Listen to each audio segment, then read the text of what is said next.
Ndio. Sisi hapa tuna shida, tumefiwa na mjomba Pius. Kama ulisikia mtu wa pili hapa kuna mtu alikuwa anakuta wacho. Ndio. Ni mjomba wetu Mjomba Pius. Poleni sana ndugu zangu. Sasa Shingapi tukaandike? Tulikuwa tunaomba kama una chochote kuchangia ili angalau ana hela hata 10,000. Yaani hapa ninavyoongea na nyie ninatoka huko kuweka oda ya kuku pamoja na nyama. Hata mimi nimepata msiba. Na umefiwa? Ndio. Kumbe familia? Yaani ndio hivyo kakaangu, sijui tu.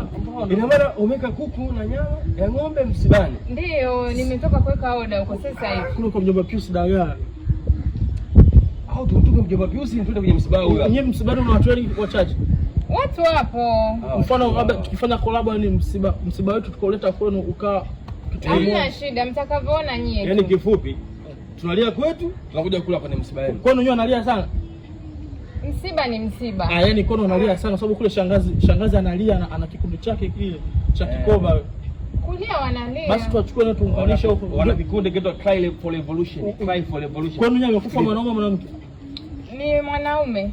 Basi watakuwa marafiki unajua na mjomba Pius. Sasa kufanya hapa. Huyu tusimpoteze, hii ni dhahabu. Tunaenda msibani kwao. Msibao ni almasi.